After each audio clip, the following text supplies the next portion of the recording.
hour, so we're going to go ahead and call to order our regular session of July 9, 2019 of the Schertz City Council. First item that we have on the agenda is the opening prayer and the pledges of allegiance to the flags of the United States and the state of Texas. Councilmember Larson will be leading us. If you'll join me in standing, please. Dear Heavenly Father, I just want to pray and thank you for your countless blessings and mercies that you give us every day. And I pray and ask that you would give us wisdom and discernment. In Jesus' name, amen. Amen.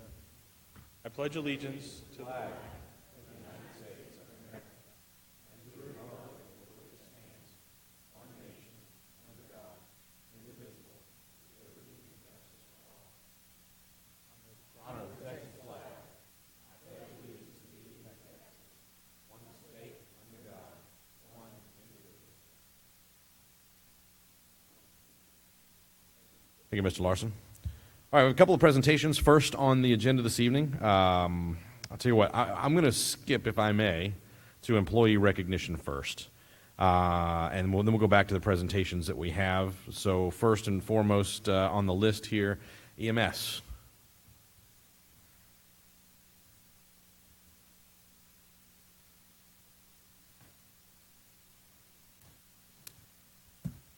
Good evening, Mr. Mayor, Council, Dr. Brown. I have one new employee to introduce to you tonight, Mr. Roman Hacker. He started with the city April 15th. He's from New Ulm, Minnesota, currently lives in San Antonio with his wife. He attended Western Kentucky University and was pursuing education in public health. Here in San Antonio, he recently completed his paramedic course through the University of Texas Health program here in San Antonio, and also recently received his state certification as a paramedic, so congratulations to him for that. This is Roman's first EMS job. We're excited to have him, so if you would please join me in welcoming Roman to the organization. Roman, welcome. And I'm sure they briefed you. You know, for everybody that's being introduced, you have the opportunity to address us at the microphone, but it's not mandatory. But please. I just wanted to thank you for the opportunity to work here, and I can't wait to really get into it and start working. Very good. We're thrilled to have you on the team and hope you have a long career with us. Very nice. Glad to have you. Next up, the fire department. Mayor, Council, Chief. we're excited to be here tonight with two new hires in the fire department. We've got, first off, Danielle Aschenbauer. She grew up in Floresville, went to high school at Pope. She started out going to Concordia University and then decided to serve in our military, joined the Army, where she was a medic for 6 years. Come back to us, finished school, and now we've hired her here. During her free time, she enjoys fishing, hunting, and hanging out at the lake. Also enjoys building things in her free time. So welcome, Danielle. Very good. Welcome.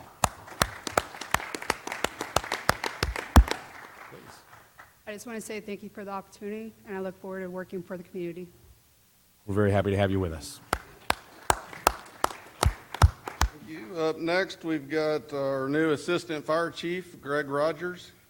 He grew up in the area, went to Winston Churchill High School, started his fire career here at Hollywood Park as a paid part-time volunteer, and then went on to work on his degree at West Texas A&M in emergency management, and while he was employed at College Station Fire Department for 31 years.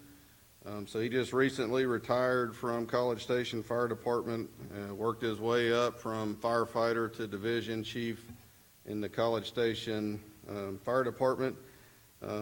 One interesting thing about our new assistant chief is that he used to enjoy in his spare time to referee college basketball games. So he did that for 15 years and decided that he'd like to spend a little more time with family and friends, and so he retired from that and now is working on his MBA in his spare time. So please join me in welcoming our new Assistant Fire Chief, Greg Rogers. Fantastic.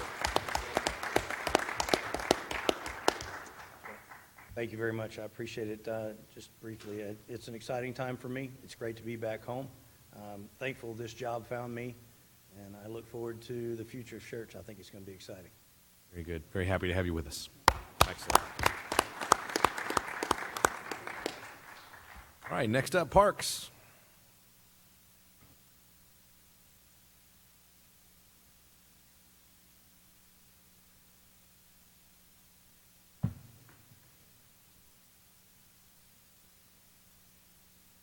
All right, good evening.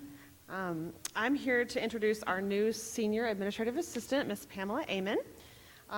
Pamela grew up, her dad was in the Navy. She moved around a lot. She lived in some fabulous places, Italy, Scotland, Germany. When her dad retired, they moved to Colorado to be near her family. She attended a small community college and studied marketing and accounting. She spent most of her adult life in Colorado. She worked for the Parks and Rec Department in the city of Aurora. She also worked for the city of Fort Collins Human Resources Department for a few years. And then she moved to Houston, and she worked for the Woodlands High School to be with her son and daughter during their high school years. She then moved to Lubbock with her husband, and she worked with the Boys and Girls Club before moving to Garden Ridge, where they are currently. I believe her husband works for Coca-Cola, correct? That's why they traveled around. And these are Pam's words. She married her husband back in the 1900s, actually 1988. They enjoy four-wheeling, hiking, snowshoeing, dirt biking, traveling, and finding good food. So great fit for Parks and Recreation. She has two children. Her son Corbin lives in Novi, Michigan, and he recently married Katie. So she's got another daughter in the family. And then her daughter Amber lives in Austin, and she is focused on being something big with fashion, which Pam says is good for her since she needs all the help she can get. Welcome, Pam, to Parks and Rec. Indeed. I just wanted to say thank you to the Parks Department, the Financial Department, and the HR Department. They've been so welcoming to me. I've been here for 4 weeks, and I'm still the new kid, so I'm still getting a lot of help. I'm wondering when that's going to wear off, but I just want to say I do appreciate it, and I'm looking forward to what the years will bring with the city of Schertz. Thank you. Wonderful. Happy to have you with us. All right, I'm going to introduce you to two of our seasonal maintenance workers for this year. We have first up is Maxwell. He's returning. He was with us last year. So I guess we didn't work him hard enough, so we're going to try a little harder this year. He is a teaching major at Northeast Lakeview. He plans on becoming a culinary teacher when done with college. Max has helped with some of our bigger projects this year, especially working with Ashley Park and the renovations we've done there. His favorite park is Crescent Bend. So. Welcome. I'm glad to be back, and I'm happy that I'm able to work for the city of Schertz again, able to make these parks look nice and have the citizens enjoy it. We're glad to have you back. Excellent. So next up we have Matthew Pillar. He worked with me on an Eagle Scout project over in Palm Park. He put up that split rail fence. We were lucky enough to nab him while he's going to college. A few things about him. He was the corp commander for Corps Commander. There we go. JROTC. He also was the prom and homecoming queen king at Clemens. Excuse me. Graduated the top 20% of his class. He's also going to Northeast Lakeview, working on getting his bachelor's. He was voted most school spirit. Member of the National Honor Society. He's helping us out with some GIS mapping and some other projects that the city's doing. And his favorite park is Palm Park. Go figure. Fantastic. Well, welcome. I just wanted to thank you all for the wonderful opportunity to help improve you guys' parks. Thank you. Thrilled to have you with us.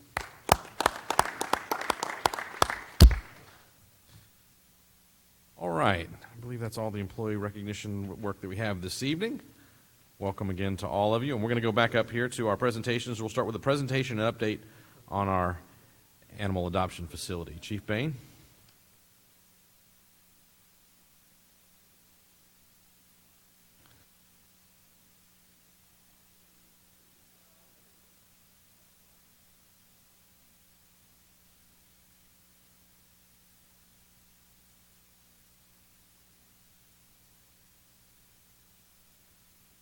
All right. Good evening, Mayor, Council, Dr. Brown.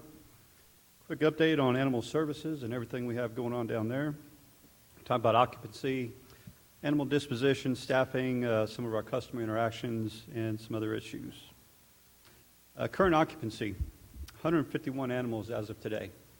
We peaked at 160 on June 17th.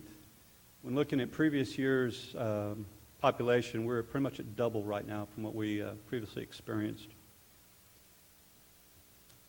Animal intake is a breakdown, 219 dogs, 259 cats, quite a lot of wildlife we dealt with this year.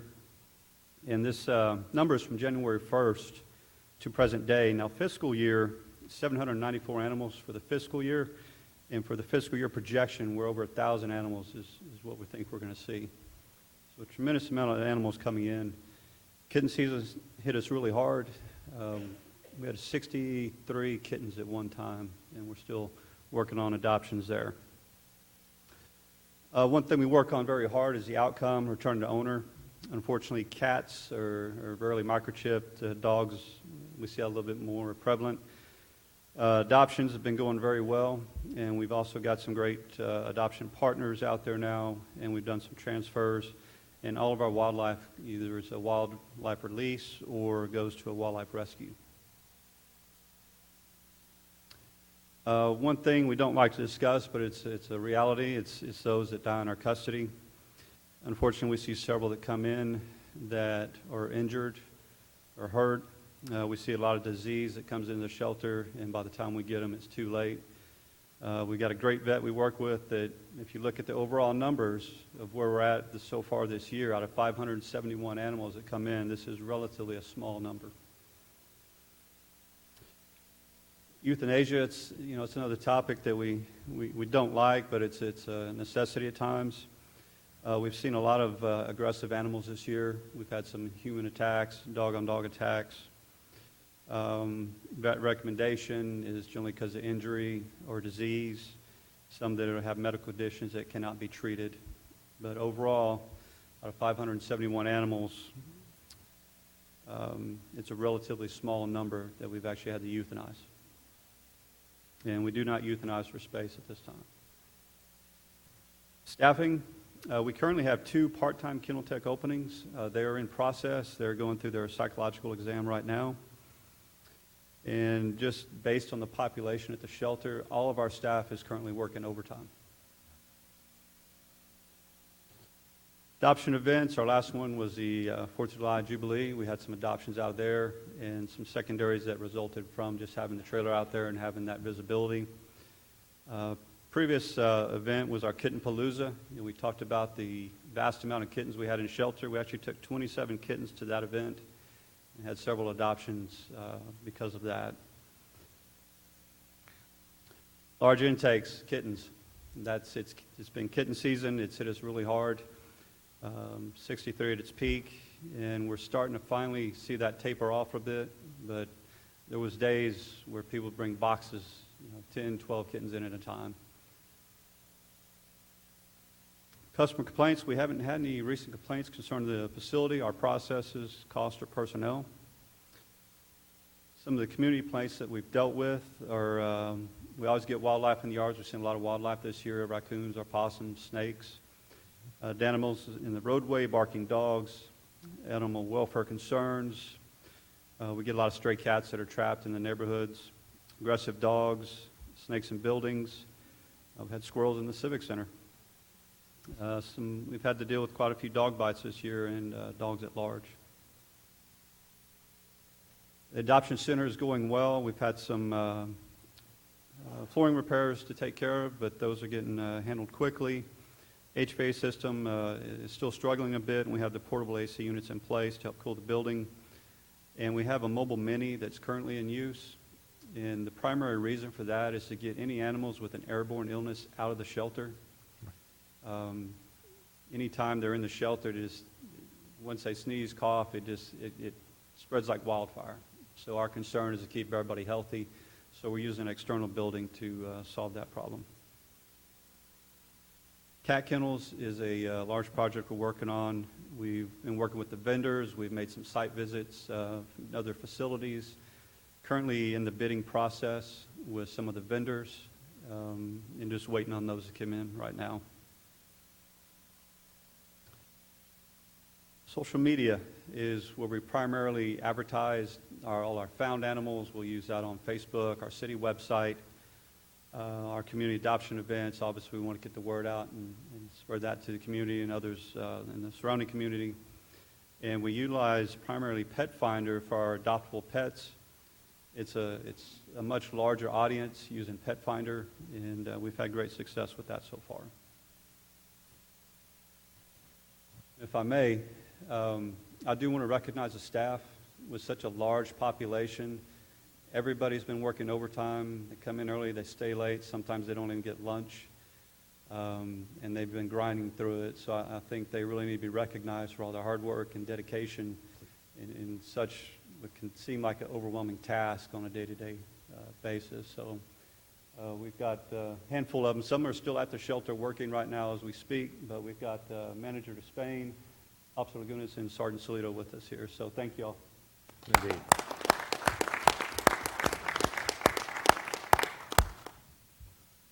Very good. Council, questions for Chief Bain? Mr. Gutierrez. Just a couple of comments. Chief Bain, just want to say thank you. I mean, the adjustments that you made from last year to this year, not only with the procedures that you have, the facilities and the staff, very impressive. I just want to thank you and your staff for all the hard work. Thank you. It's truly the staff that makes it happen every day. Anyone else? Dr. Brown? Yeah, I just want to echo the recognition for the staff, and I just want to thank you all for the great work you've been doing. Really, really hard work under adverse circumstances. I think the facility looks great. I was just down there last week, and congratulations for what you're doing. And I know we've got the air conditioner issue that we're still working on, and we're going to work through that one. We're going to get that one solved too. But you're doing fantastic work, and we're all really, really pleased with what we see. So, to the whole team, thank you very much. Indeed, it's often a thankless job. I mean, there's high points, right, now and again. There's special things that happen, whether it's just with a kid and an animal or an animal that recovers or whatever. It's a roller coaster, and it's a challenge. And the highs can be real high and the lows can be real low. And we recognize that and understand it. And really do, again, I'll say again, just as you've heard from the rest of the folks and from the chief, thank you for what you do. It's a tough job. It really is a tough job, but it's one that the community needs very much, and we really do appreciate your dedication to it. So thank you on behalf of all of the residents, all of the staff, and the council and my family. Well done. Chief, thank you. I appreciate it.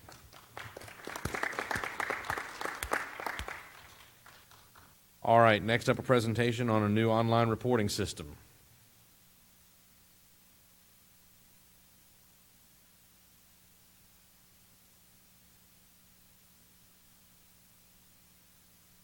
Evening. Good evening. How are y'all doing tonight? Pretty good. It's cooler in here than it is outside.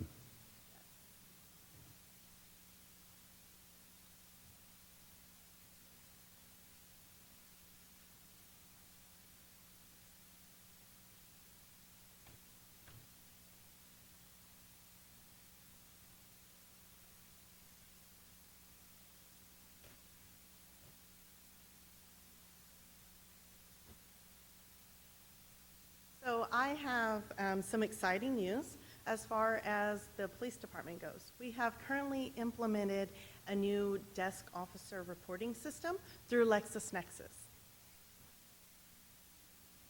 This enables citizens to report certain incidences online rather than have an officer come and meet with them at their location. So citizens now have the choice to report an incident while speaking with an officer or online. So the online reporting system saves citizens time as far as waiting for an officer to arrive. They do not have to wait at an accident scene that's minor. They can actually do this later on when it's more convenient for them. And it also, in those accident situations, it can also help reduce further traffic hazards and possible additional traffic accidents from an accident on the side of the road. So it helps improve the safety of all the people involved in that accident and just driving by as well. So where you can file this online is 3 places. The first would be online. It's on our city website under the police department, and it's under the File an Online Report. It's the big red button right there. Secondly, they can actually call in to Schertz Dispatch at 619-1274 and ask to file a police report online. When they do this, they will be transferred to an automated LexisNexis call center, and they can enter in their 10-digit cell phone number, and they get a text message attached to the link. So at their convenience, they can go in and file a report rather than when an incident happens and they don't have time to do so right then and there. The third way is still in progress. We are working to get a computer to be put into the police department's front lobby so that if you don't have access to a computer or a cell phone device, you can actually go to the police department and utilize our system to do the online reporting at your convenience. So currently, we're going to be doing 2 types of reporting systems online. The first one is minor accidents where no injuries are reported, and also hit-and-run accidents where there's property damage or vehicle damage, but there's no suspect information at the time of the report. So I just put a little bit of a snippet of what the site looks like for you. The first page is an overview of the report system, and then the second page is the drop down of what type of an incident that you're trying to report.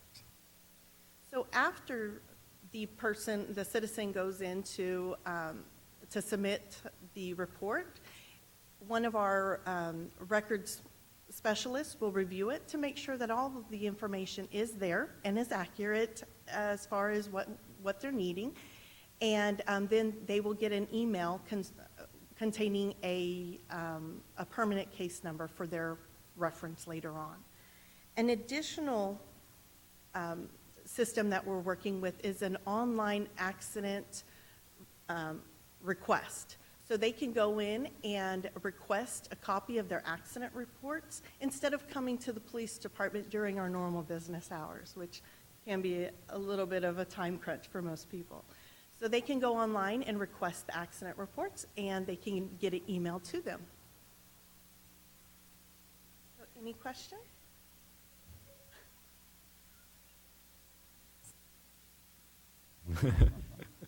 So, we're at the point where if there are any questions from council.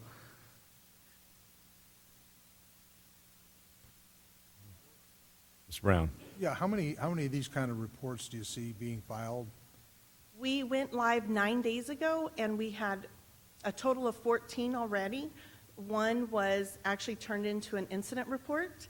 One was sent back for further information, just clarification on the location, and 11 were actually approved.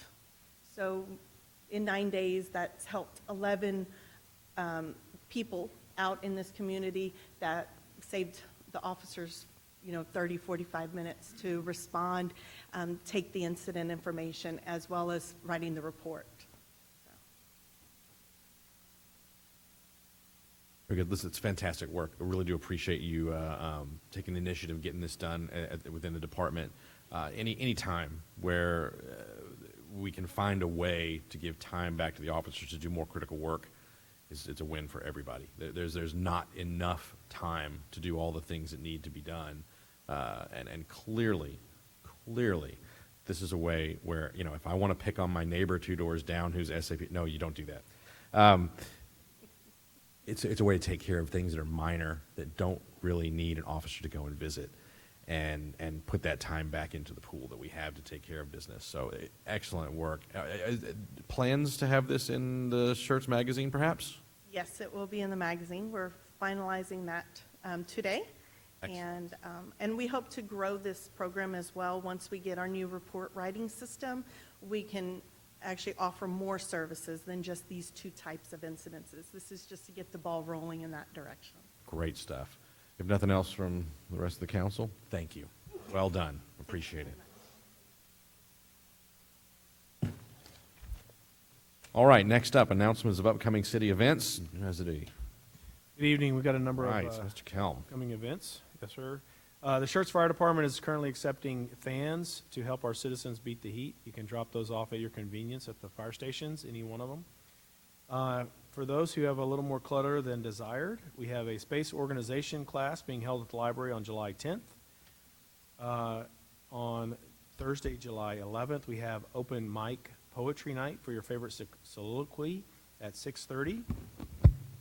We have on Friday a mentoring class for small business owners as well at the library, so it's going to be busy week there.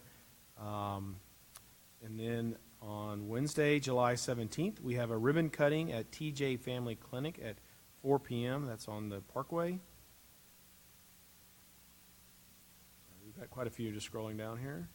We have the Podcast Brunch Club at 6:30, also in the library, if you would like to listen to some podcasts.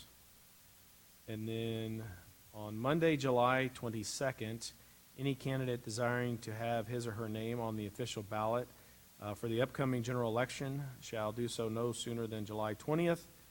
But since the 20th falls on a Saturday, the date has been moved to Monday, July 22nd, and no later than Monday, August 19th, 2019.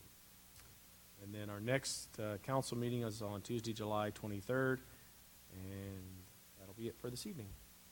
Very good. Thank you, sir. Next up, announcements and recognitions by the city manager. Dr. Brown? I do have a couple tonight, and Lauren, would you come out as Jared back there?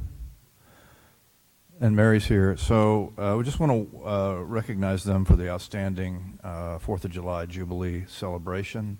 Lauren was the captain of our team, and her folks, I think, did an outstanding job organizing the parade and the fireworks. I heard nothing but good comments about the entire event. They handled everything. They did a great job with style and grace, and I think it just came off fantastic. Also, want to recognize public safety. So, Mark, thanks to you and your folks. And Cade back there. Cade did a great job with the incident plan, and it was all well planned, and everything was accounted for. And I had a chance to, there he is, had a chance to go out and look at the command trailer, the STRAC trailer, where we had dispatch, and then talk to our firefighters and our police officers who were patrolling. EMS was out there with a gator doing a great job. Fire got called out for a structure fire in Converse, just as the big crowd was arriving around 8 o'clock. It was, how they got out, I don't know, but they did somehow. And then there were no incidents. So thank you very much. I know it was, obviously, I don't know. Do you know have any idea, Lauren, how many were at the fireworks? Yeah, I think at least 10,000. It was just dramatic. So thank you all for that. Also wanted to thank Linda Klepper, and Linda did a great job yesterday organizing the Community First Camp with the YMCA. Their kids came in. They had a little lesson in city government. They did a city council simulation exercise where they actually got to participate as the city council, and also from the library, Melissa Yulhorn participated. AJ Arriaga gave a presentation, and Steve Solito also gave a presentation from Animal Services. The kids had to decide which program they were going to fund, and Animal Services won. And I think it was because Mark Bain had a cat with a little tear coming out of it. I think that's what, in my opinion, that's what carried the day. But anyway, thank you all, and as usual, the team has done a great job. Very good. And next, announcements and recognitions by the mayor. I'd like to say the same thing. I was, I've been to many, and all of them have their high points and their challenges. I got to tell you, this one looked like it was just as smooth as it could be. I didn't get to see challenges that you may have encountered. They were obviously well handled. It was just a pleasure to be there, and it came off so well. I had lots of compliments. I got this many people telling me anything negative. Not one. 10,000 people there in the park, not one email, no phone call, no text, no nothing. That's fantastic. So thank you. And to everyone on the staff that participated and helped. All right. Next up, hearing of residents. Maggie Titterington, you're the only one who signed up this evening, so the floor is yours. No. Good evening, Council. Feels like it's been a long time since I've been here, but it hasn't been that long. Well, Charles already announced about the ribbon cutting with TJ Family Clinic. We also are doing a grand opening for a satellite office of RE/MAX Corridor, City of Cibolo, on the 11th. And we are also welcoming another business into the area called Purple Leaf, and that is on the 26th of July. And all these will be on your newsletter that you get on Fridays. I just wanted to give a special thank you to City Council, city staff. When you all come out to our morning coffees at the chamber to meet our businessmen and women, or the plaquings, because I know that's a little bit unusual coming out for a plaque standing in the chamber offices. It really means a lot. And I think the last group that was there, the Schilling Agency, were just blown away by the fact that city officials would come out, shake their hand, congratulate them for, picking Schertz to be their place of business. So it really does mean a lot. That 30 minutes you take out of your schedule, thank you so much, because it really makes our businesses feel very welcome. Wanted to give you a quick update. Our upcoming luncheons next Tuesday is the graduation of our 2019 Leadership Corps class. And in the next 3 months, we are actually going to have some really interesting speakers. Finally secured Brigadier General Linderman, working with her schedule. She'll be in October to speak to us about some things that are going on in JBSA. We have an FBI agent that's coming out in September to talk about cybercrime happening within businesses, not just through email and things like that. And then also 4 pain points of growing a business, which will be in August for our small businesses. And last but not least, Skylight, we're knee-deep in it, and we are finalizing, and I don't know how much you know about hot air balloon festivals, but there's an announcer. He's the voice of the hot air balloon festival in Albuquerque, Glenn Moyer. We've got him. We were shocked we got him. So he will be our official MC for our event. We are getting a flyover by Randolph Air Force Base, 4 T-38s to open the ceremonies. And Mayor Carpenter, please mark your calendar. We do want you there for opening ceremonies. And then Saturday morning, we are open all day. This will be the first year we're trying to stay open all day and not close down the gates. And in the morning, after the balloon launch, we're going to have an interactive 101 hot air balloon class so that kids can actually go and talk to them, see them inflate the balloons, walk inside, do all kinds of fun things. And there's going to be an exhibition polo match on the other half of the field for those of you all who have never seen one. It's pretty exciting, but yeah, we're rolling. We got a lot of things going on, and if there's anything else you need to know about, give us a call, go online, thechamber.info, and that's all I have right now. Wonderful. Thank you. All right. Next up, consent agenda items. We have several this evening. Item number 5 will not be considered this evening. It'll be placed on a future agenda. So item number 3, minutes, consideration or action regarding the approval of the minutes of the regular meeting of June 25, 2019. Item number 4, resolution 19R84, resolution by the City Council of the City of Schertz, Texas, authorizing expenditures in excess of $50,000 with the Silsby Ford, RDO Equipment, ASCO Equipment, Doggett Freightliner, and Altec Industries in fiscal year 2018-2019 and other matters in connection therewith. Item number 6, resolution 19R73, a resolution by the City Council of the City of Schertz, Texas, authorizing the city manager to accept a 100% matching grant for a playground structure through the TRAPS Game Time statewide funding initiative, and to authorize the purchase and installation of equipment totaling $76,058 and other matters in connection therewith. Any of these that need to be pulled for consideration outside of the consent? Hearing none, is there a motion to approve the items as read on consent? So moved. Second. I have a motion from Mr. Davis, a second from Mr. Brown. Any other comments or questions from council? Hearing none, I'll call for a vote. Aye. Aye. Aye. Aye. Aye. Aye. I have 6 ayes and no nays. The motion carries. We'll move on now to the discussion and action items. The first one of those is item number 7, resolution 19R81, a resolution by the City Council of the City of Schertz, Texas, calling an election to be held on November 5th, 2019 for the purpose of electing council members for place 1, place 2, and for mayor for a 3-year term and making provision for the conduct of the election, authorizing contracts with the elections administrators of Bexar and Guadalupe counties to conduct this election, authorizing the election to be held as a joint election, resolving other matters incident related to such election, and declaring an effective date. Mrs. Dennis. Good evening, Mayor, Council, Dr. Brown, management staff. Yep, it's coming up. This is my most exciting time of my job. The attached resolution does call the election for place 1, place 2, and for the mayor for a 3-year term. Action authorizes to finalize agreements with Bexar County and Guadalupe counties and the respective election administrators. I've been working with them for years.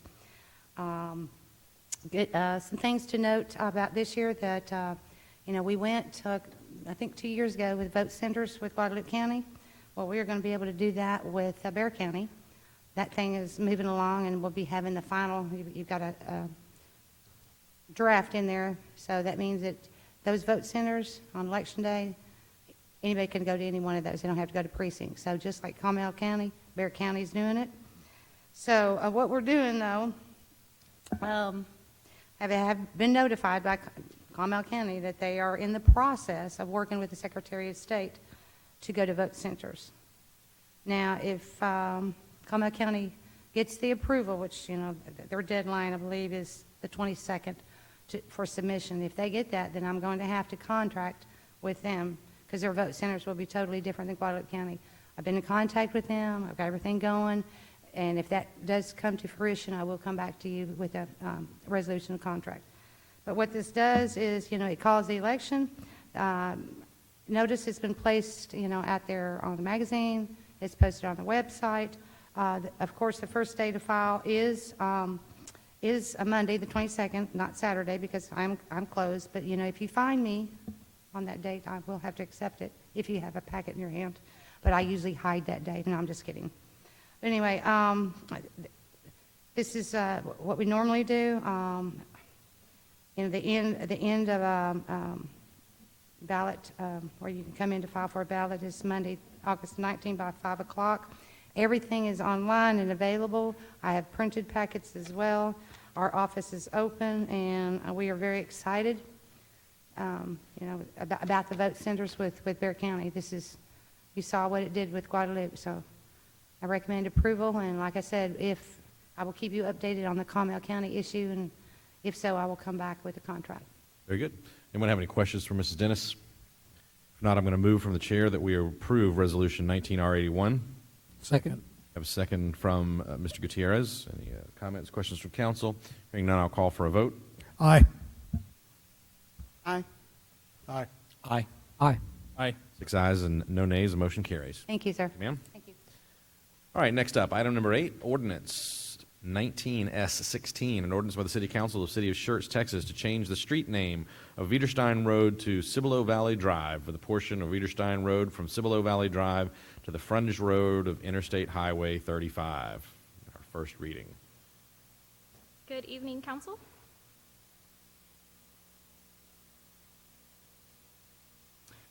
As you just mentioned, this is a request to change the street name of Wiederstein Road to Cibolo Valley Drive for the portion shown here in purple. So to get your bearings, 35 Old Wiederstein, the existing Cibolo Valley Drive, and then this portion of Wiederstein Road is what's currently being proposed to be changed.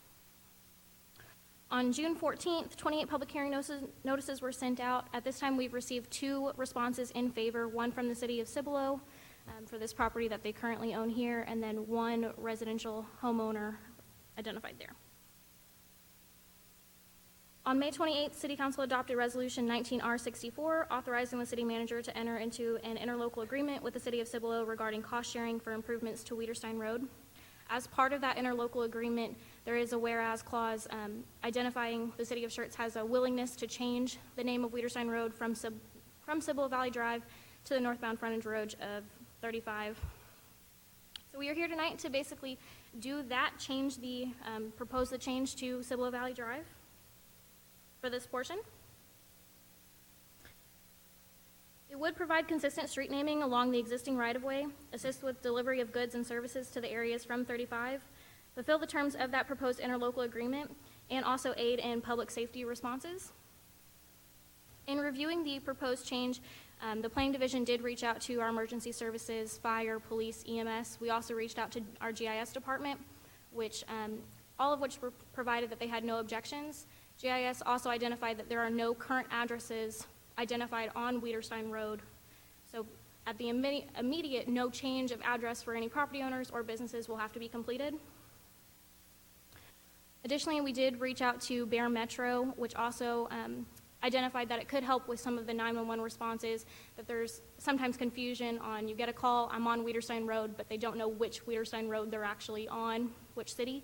So this would help alleviate some of those concerns. At the June 26th P&Z meeting, a recommendation of approval was provided 6-1. By receiving no objections from the City of Schertz Emergency Services, GIS, and Bear Metro, it appears that the proposed street name is appropriate, and city staff is making a recommendation of the proposed change. All right, very good, thank you.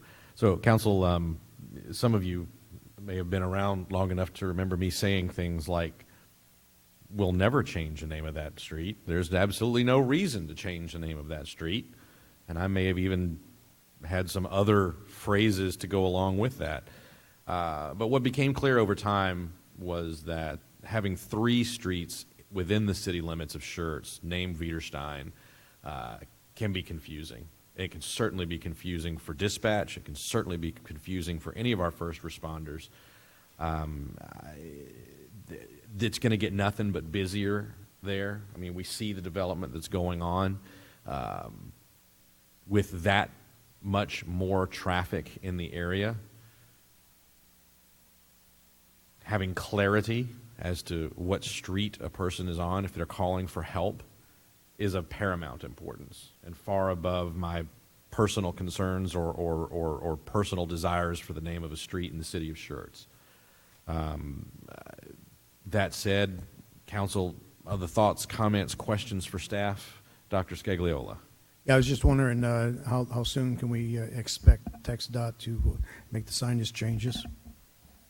So the first portion would just be getting through the ordinance change, getting the second reading approved, and then we would reach out to TxDOT and let everybody know, including Bear Metro, get any of the addressing changed, all of that.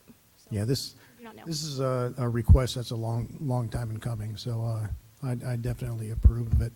Mayor, with your permission, I'd like to make a motion to approve ordinance number 19S16. Question.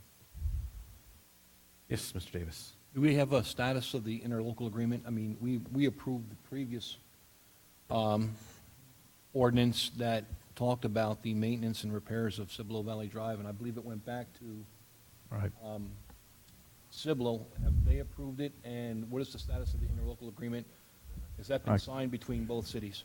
I can speak to it. They have approved it. We have not signed it, and the reason is that Cibolo is working on their plans, and we want to get their plans back from them, and then we will sign it and move forward. They have not indicated to us exactly when that will come back to us, but we will keep you advised as we go through the process. Thank you. All right. I do have a motion. Is there a second? Second. I have a second from Mr. Gutierrez. After a motion from Dr. Scaglioli. Other comments or questions from council? If there are none, I'll call for a vote. Aye. Aye. Aye. Aye. Aye. Aye. 6 ayes, no nays. The motion carries. Thank you, ma'am. All right. This evening we have 2 public hearings.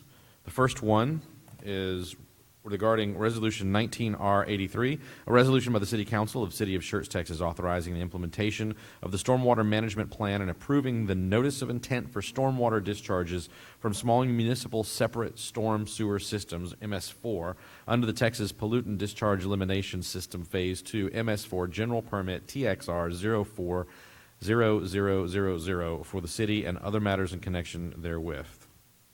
Evening, sir.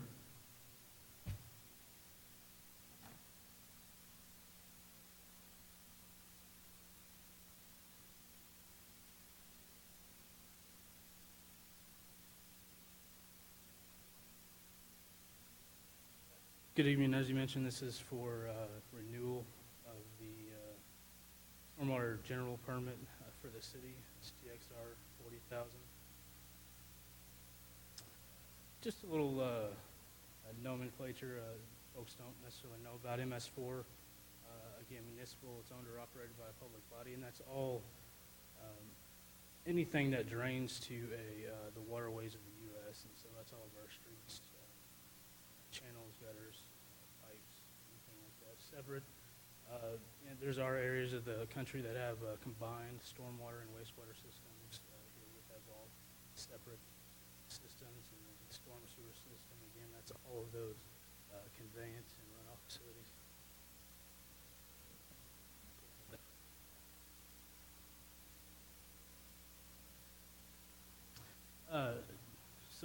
In Texas, Texas is the TCEQ is the permitting rule in Texas. Again, this is from EPA rules. Texas does regulate its own permits. The purpose of NS4 is to really about water quality. So what's flowing into those streams, and how can we protect those streams and the folks that interact with those streams in different ways.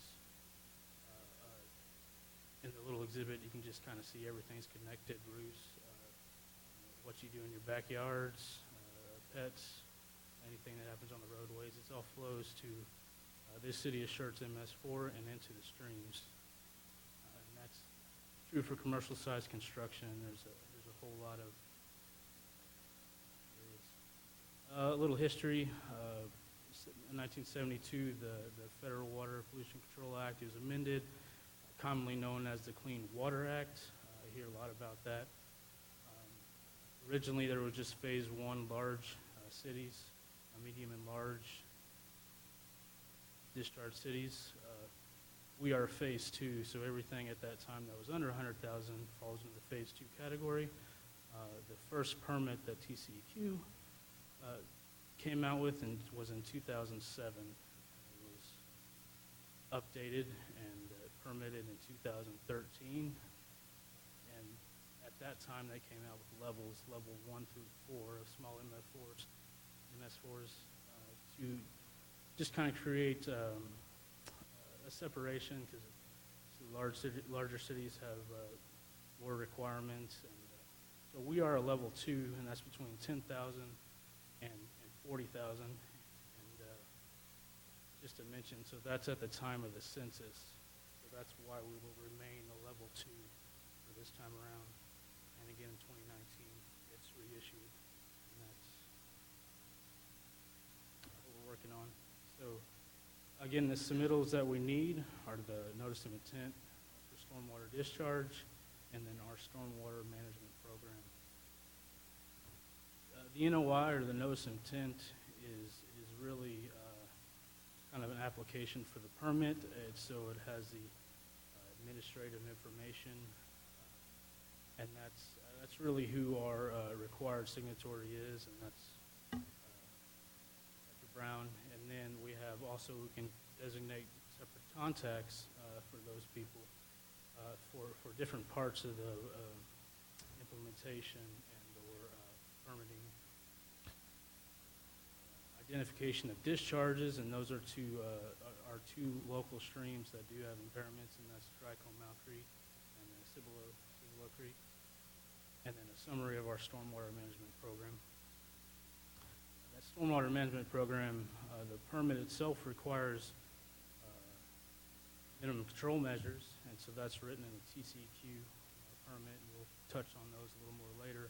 And then the best management practices are our unique community practices that we adopt to try to eliminate those discharges or lessen those discharges to our impaired water bodies.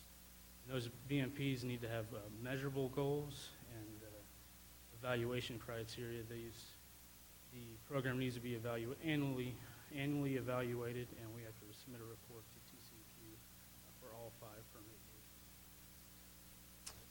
So these are those MCMs that we talked about earlier. Again, these are in the permit TXR 040,000 from TCEQ. 5 minimum control measures. There's actually 6. Number 6 is only for level 4 MS4s. That's why you don't see it here in our program. The individual BMPs are the ones that we are looking to adopt for our stormwater management program.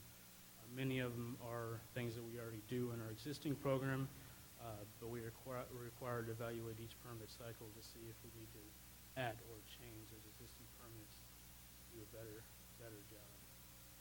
And so these are those things. Just for an example, so we have the drain marking program. That's an existing BMP we have. Right now, we mark them with that little placard that you see on the screen. So we're keeping that BMP, but we're revising it. Our stormwater coverage are going to have that. So it's a drain decree. It's going to have the logo, no dumping. MCM2, we have a lot of those as well. So our storm sewer map is housed in GRS department. They do a great job of picking up new infrastructure, and I've gone through and picked up existing infrastructure that we didn't have before we had the GIS capabilities. 3 and 4 are largely about inspection and enforcement of construction, and then post-construction best management practice. And then 5 is about the city and our practices and how we control our facility. So the schedule going forward, again, the effective date of the permit was January 24th. Today we're having the public hearing and resolution for the draft NOI and stormwater management plan. The final draft and the NOI and the stormwater management plan is due to TCEQ no later than July 23rd. At that time, TCEQ evaluate it. There could be some back and forth. They will determine whether we've met the requirements or we need to add some additional information. That's about 90 days. Then the executive director will make a preliminary decision, and there will be a 30-day public comment period following that for everything in the area. So we'll need to publish that. Be a 30-day comment period. If there's enough comment and they feel like we need to have a public meeting, TCEQ staff facilitates that meeting, and at the end of that time, the executive director will make a final decision. Ongoing, so that is our unique permit number, TXR 40241, and that so that is our existing permit. We were renewed under the same permit number. We're required to implement the stormwater management plan in all practices, either continue what we're doing for the ones that we're keeping, or within a year, generally implementing the new practices, or at least having a plan for implementing new practices. They all have to be implemented within the 5-year period. And then there's an annual review, as I mentioned earlier, and annual reports of all of our BMPs and their effectiveness with measurable goals. All right, thank you, sir. This is set for a public hearing, so our normal procedure is we have staff make a presentation. Then I will open the public hearing. Anybody that would like to speak to the council on this matter is invited to do so, and then we'll close the public hearing and open it up to council for discussion and action. If you do decide that you'd like to address the council, we ask that you keep your comments to roughly 3 minutes. We've got a little bit of leeway in the chair if you need a little more time. But that said, I'm going to go ahead and open the public hearing. Anybody that would like to address the council at this time may do so with regard to Resolution 19R83. Don't appear to have any takers. It's just this one time. It's not an ordinance. It's now or never. All right, with that, I'm going to close the public hearing. Council, questions, comments? Dr. Scagliola? Yeah, I was just wondering, the census is going to be conducted in 2020. So right now, we are a city under 40,000, which equates to a level 2 level. What happens in 2020 when we actually exceed 40,000 and we go to a level 3 compliance level? So the permit language as it is written now, we will stay a level 2 until for the 5-year effective date of the permit. We will go to level 3. And how much does that actually entail, going from a level 2 to a level 3? So there's requirements in most of the MCMs for level 3 and higher. We've evaluated some of that with this permit cycle because we wanted to take a look at it and make sure we're ramping up and ready to go for level 3. We've implemented a few of those that kind of fit in the existing BMPs we have, and so we're trying to accommodate a few of those and make sure we're ready to go. But there will be some more criteria that we will have to include in the next permit cycle. Super. It's good that you're getting proactive. Thank you so very much. That's all I have, sir. Very good. Anyone else? Now I'm going to move from the chair that we approve Resolution 19R83. Second. I have a second from Mr. Davis. Any comments, questions from council? Hearing none, I'll call for a vote. Aye. Aye. Aye. Aye. Aye. Aye. 6 ayes, no nays. The motion carries. All right, the last item we have on the agenda this evening is item number 10, which is ordinance 19S15.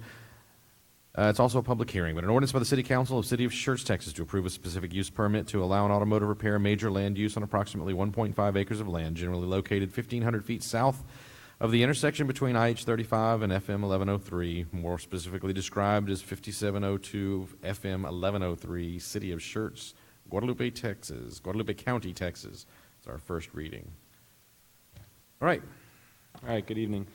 As you said, this is a specific use permit for an auto repair major land use at 5702-1103. For your reference, this here is the property outlined in green. This portion, this is FM 1103, this red line here, and up here is I-35. 24 public hearing notices were mailed out in preparation for this hearing, and at this time we have received 7 responses, 1 in favor, 1 neutral, 2, and 5 opposed to the specific use permit. This is the current zoning map of the area, location of the properties with the gold star. You can see it's zoned general business, and it's currently surrounded by the FM 1103 right-of-way to the east, and then 3 separate properties zoned general business. To the west is a retail commercial business. It's the Alamo Hanger Company. They make hangers.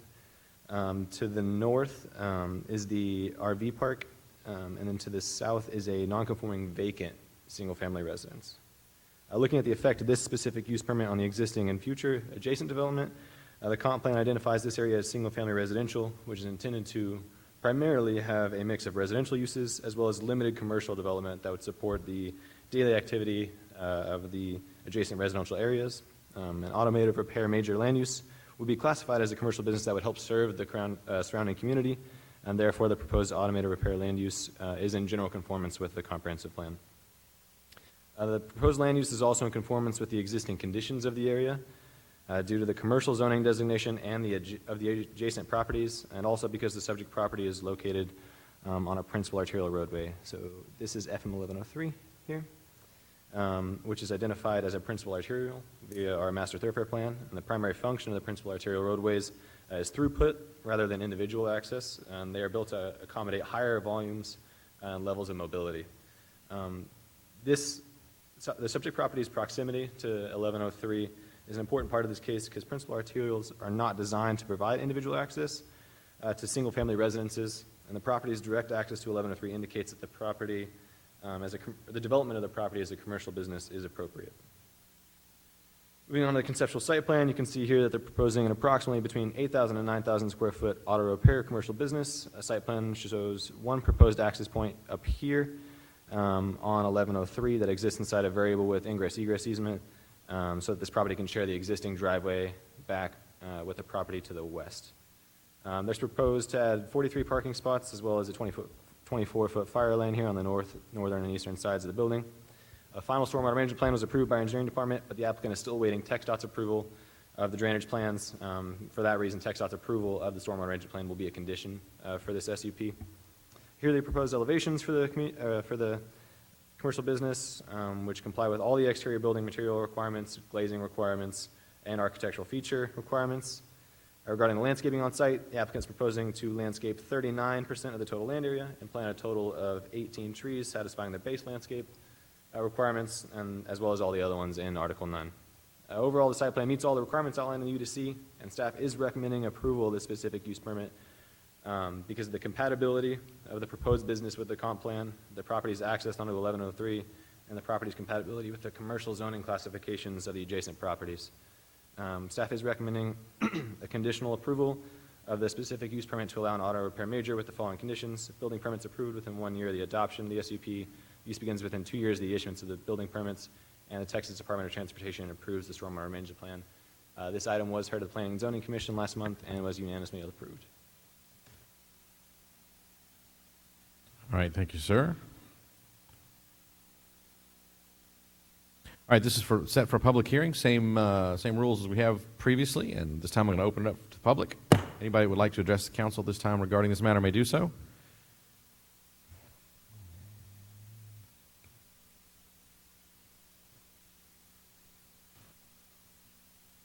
Maggie Titterington, 1730 Schertz Parkway.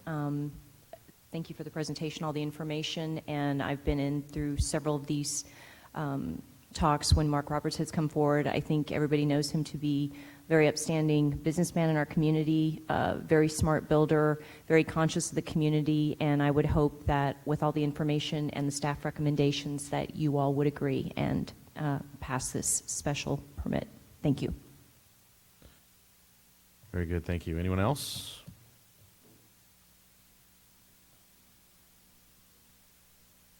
All right, if not, I'm going to go ahead and close the public hearing at this time and open it up to council. Council, any questions, comments on this one?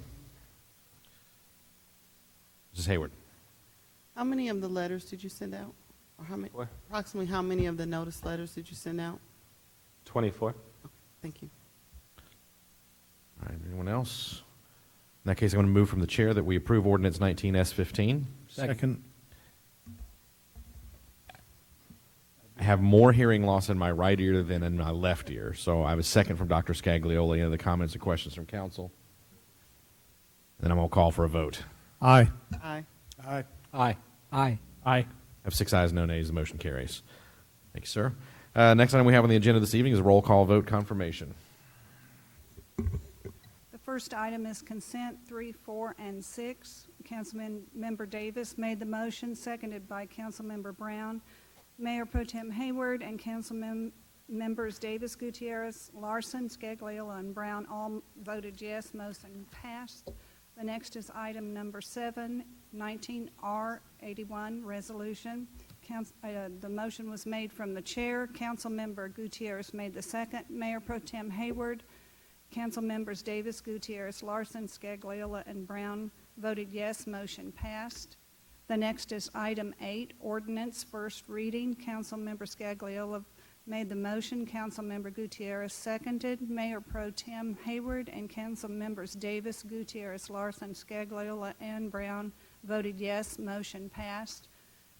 The next is number 9, 19R resolution 83.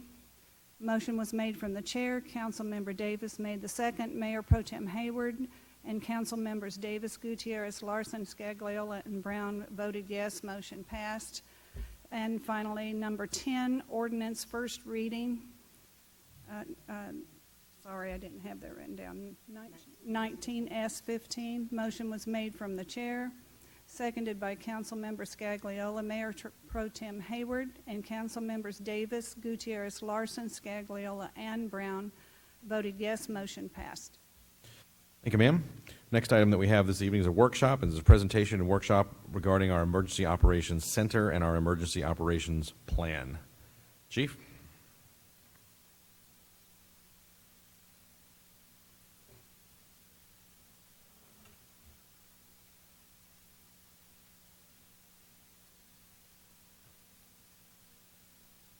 Hey, good evening. So I appreciate Dr. Brown saving the best for last. So that was well planned.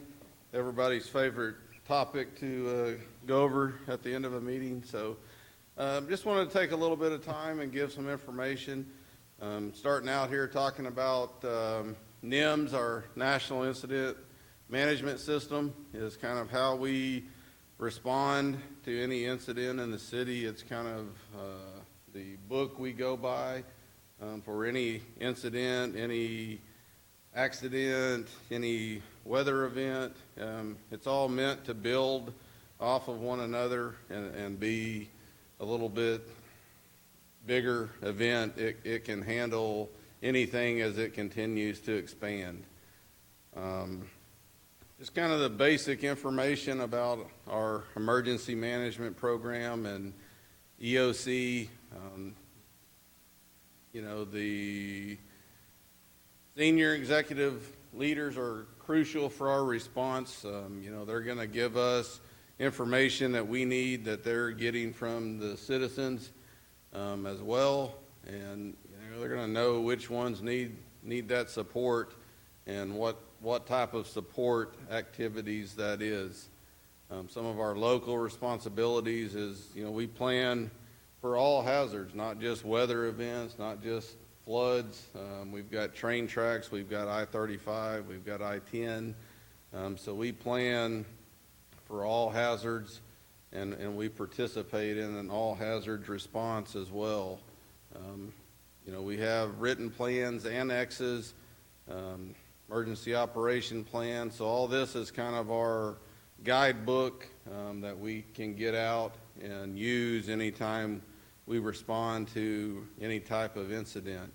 You know, we also try to conduct emergency responder training and as well as try to bring in some training for our elected officials, senior city management officials. It's kind of all encompassing across all the departments in the city, all the way up to elected officials as well, that we try to provide some of that basic knowledge to, so everyone kind of knows how we're operating whenever that EOC is stood up and operating.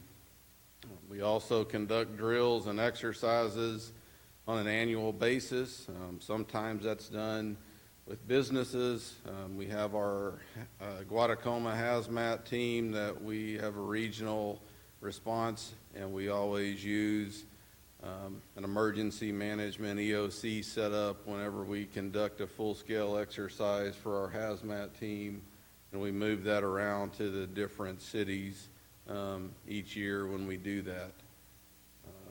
We also have, you know, a backup generator that powers the EOC that will run for several days.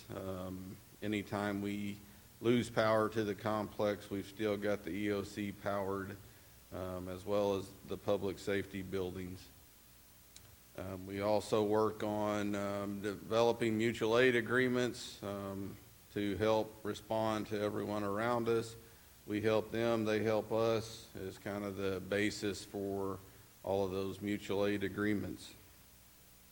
Kind of senior executive decisions, so, you know, we kind of give our senior executives and city council, mayor some information, and they make decisions based on that information that's provided from the EOC. And it can be, you know, to evacuate, to not evacuate, some of those types of things. And so the mayor ultimately is the one that, for a city, that declares a state of disaster for the city. They can also ask for additional resources from the state. Everything in our kind of a Texas emergency management operates out of local government code 418. And so that's where we kind of get back to the mayor has the authority to limit egress back into an area that has been affected.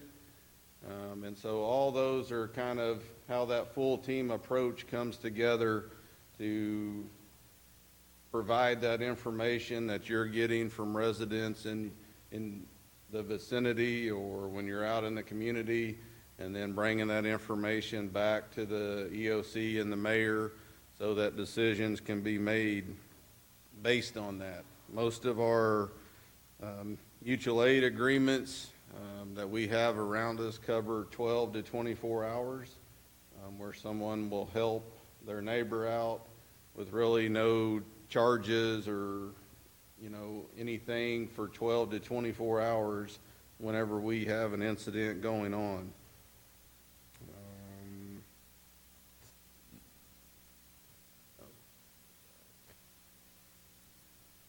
The other is, you know, setting priorities in coordination. If we have multiple things going on, then we're going to provide kind of what those challenges are we're facing, and then we'll look at our senior management officials and elected officials to kind of make a decision on what the priorities are, what we're doing first, what we're doing second, once we get the incident kind of stabilized.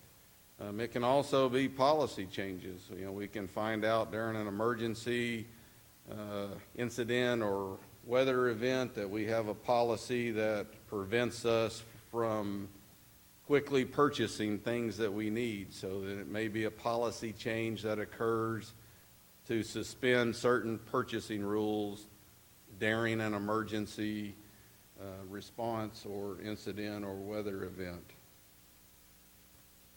Emergency management program, kind of the role of the Office of Emergency Management. Right now that is handled through the fire department.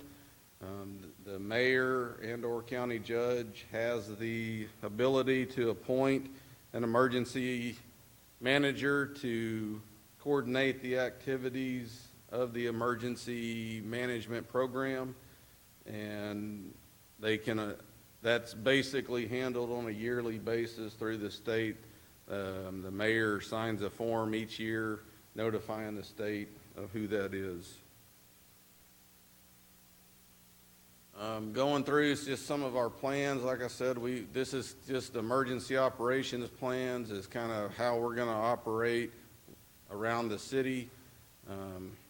Continuity of operations plans is big. You know, if we lose all power, all computer servers, how do we still pay people, things like that. Hazard mitigation plan is something you've got to work on to be eligible for grant funding later. Hazardous material plans, recovery, and then of course we try to train on those plans, and we get those out once a year and look at them. If there's phone numbers in them, we call the phone numbers and make sure they're still the right phone numbers, and go through those once a year to make sure when we get ready to use a plan that it's still accurate and the right person is answering that phone whenever we try to make that call.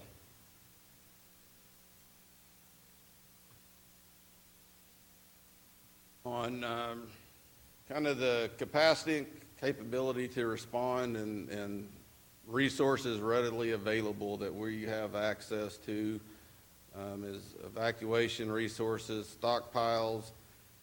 So we do, you know, as a county, all counties keep some type of, you know, emergency water on hand, emergency shelter supplies. We have a lot of resources in our area available to us that are in different warehouses that we have access to. We keep some of that stuff on hand ourselves. We have some emergency cots and things like that that we keep on hand here at the City Hall complex if we needed to put something together very quickly in the middle of the night. You know, kind of going through the request for additional resources, and EMAC is kind of state to state. Mutual aid agreements are local. State resources are next. And so you basically have to use your state and mutual aid resources before you get into any federal resources coming into the area and responding with those. So typically a few days in before you would get into federal resources. Incident management and coordination. This just quickly talks about our incident command system that we use on just about every incident we respond on in the city. You can have multiple incident command systems set up within a city if you have several neighborhoods hit. The EOC, you know, is stood up to kind of help support all those activities in the city. It could be supporting the first responders. It could be supporting the citizens' needs. It just is kind of all encompassing to look at the logistics that are needed to support continuous operations. The MAC group, policy group, is kind of where is led by the mayor. It's kind of where the city council and senior city management falls in making some of those resource prioritization decisions. They're going to be putting in requests for resources through the state, You may only get half of what you asked for, and so then it's setting some of those resource priorities based on what we are able to get. Last there is just talking about the joint information system. So it kind of led by our PIO in getting the information out from a joint information source. Whenever we have some type of incident, the PIO is in the EOC and concentrating on getting, one message out to the city. So, essentially, we'll talk more about that a little bit, but, we kind of had some examples of this going back to our FedEx incident. It was a local event that very quickly turned into a federal event. And so that was done in a matter of a couple of hours. We had 100 FBI agents on the scene, and we had buses setting out for all the workers to get on, and probably by early in the morning, the mayor was setting in a command post with the FBI PIO, getting information. So that quickly expanded into a federal incident. And that's how the system is set up, to expand and contract as needed based on the incident.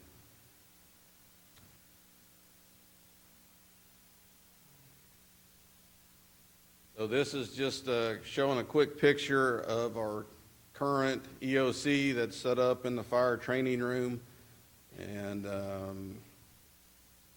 all the computers will be brought out and set up at each station. And so this is currently how we operate out of the fire training room.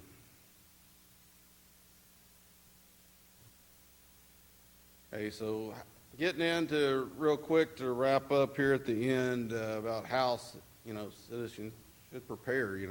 We try to put information out in the Schertz magazine, preparedness information when we get into hurricane season, things like that. And here's just kind of a few things to make note of trying to have 72 hours worth of supplies on hand. It's water, food, battery-powered flashlights, even, getting into garbage bags to try to keep things clean in the area, sanitary.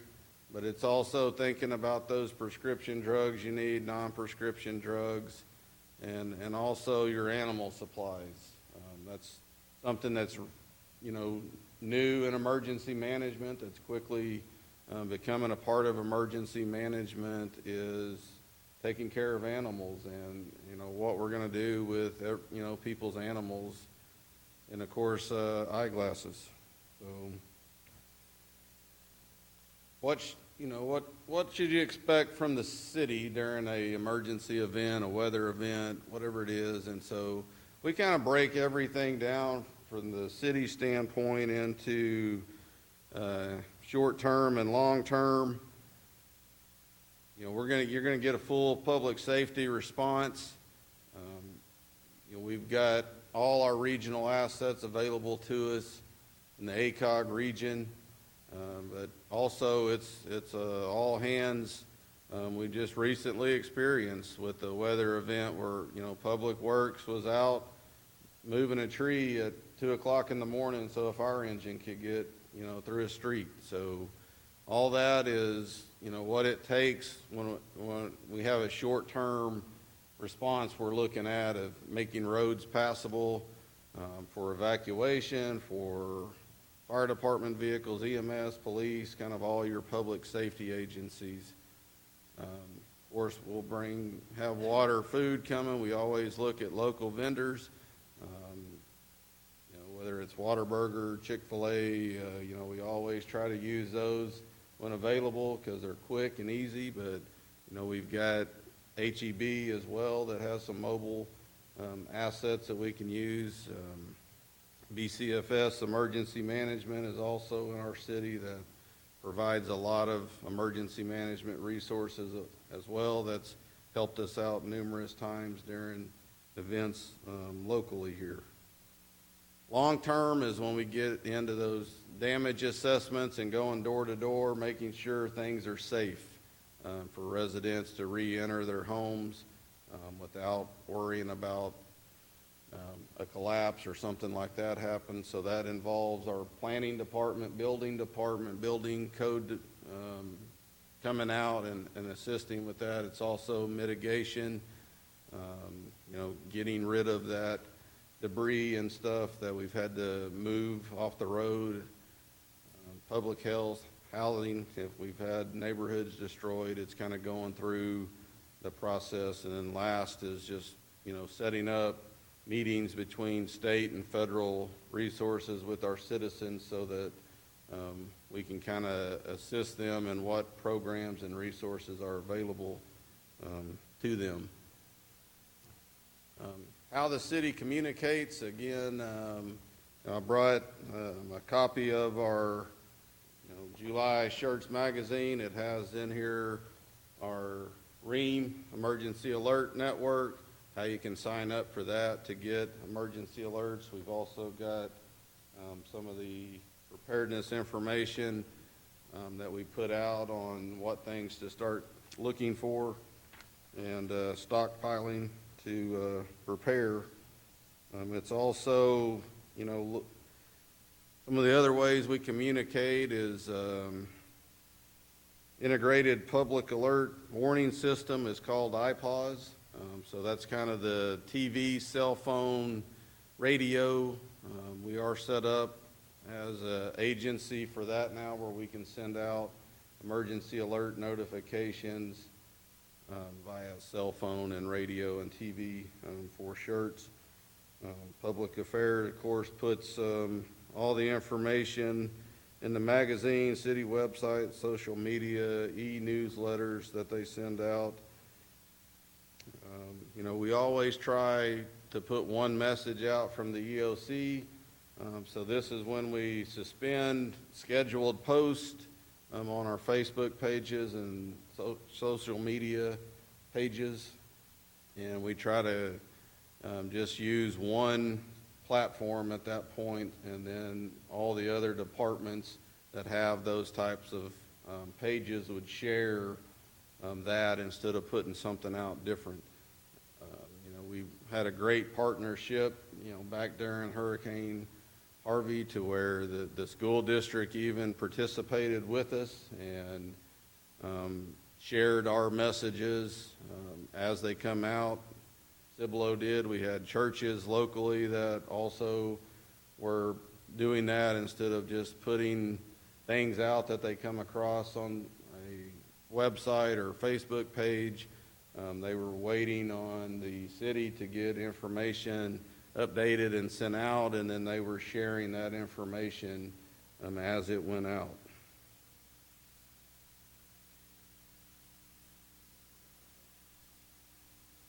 At this time, I know we've had some questions before. We do not have a emergency alert siren system in the city at this time.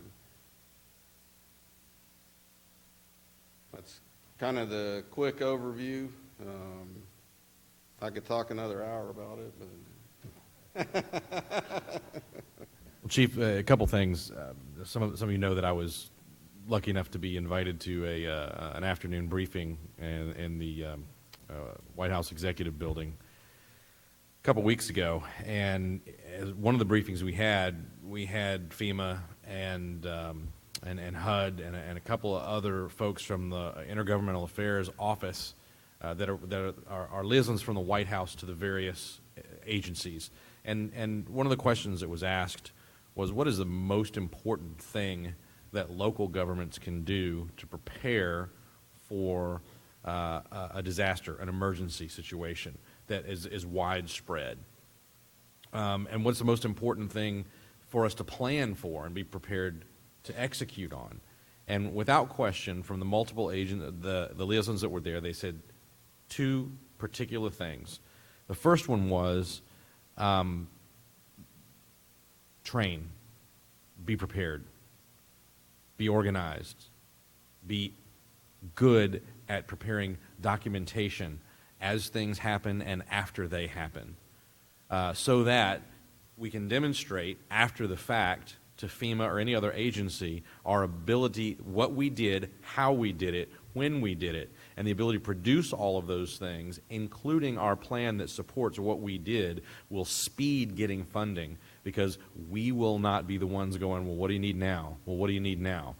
The second thing they said was be prepared for sheltering people. He said the biggest challenge that FEMA faces in large-scale or medium-scale disasters is having adequate housing for people. That if you can do those two things, you'll be far, far ahead of any other local government entity. I think we've spun up the EOC twice since I've been mayor. The one that I was actively involved in was the last flood that we had. It wasn't terrible, but it was. We didn't know the extent of what the damage could have been.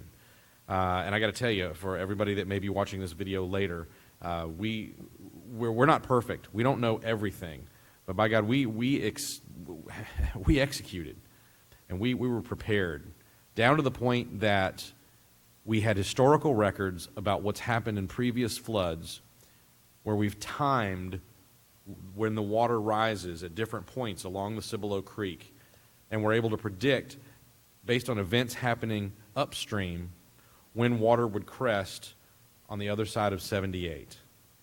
That level of preparedness and expertise exists in this city, and people should be very. Is it fun to talk about our emergency operations center? Probably not. Is it a, pardon the expression, is it a sexy subject for politics? Probably not, until we need it. And we do a great job here, Chief. And I just wanted to say thank you to you and to all of the staff that participate in making sure that we're ready. I've seen us activate our EOC. I've seen our teams in action, and I got to tell you, we are what FEMA hopes municipalities will be with regard to our level of preparedness and ability to execute. So with that, I would encourage you, if you have not read all the materials that we have and our emergency operations plan and such, that you read it. Because if something like that does happen and I get hit by a beer truck, one of you may have to take on the role that Chief described. And the more prepared that you are, the better you will be able to execute in that fashion. So that said, any questions or anything for Mr. Gutierrez? Thanks for the presentation, Chief.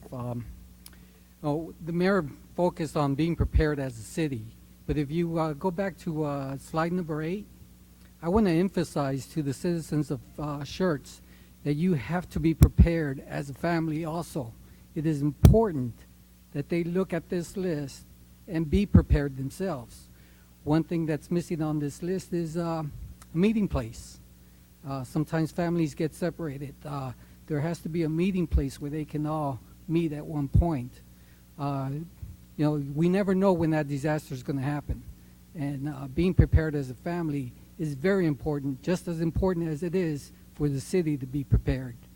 One question I have for you, I think our Civic Center is the emergency shelter, am I correct? It's one of them that we have planned, yes. The community center is another. We have some churches also that are set up as backups as well.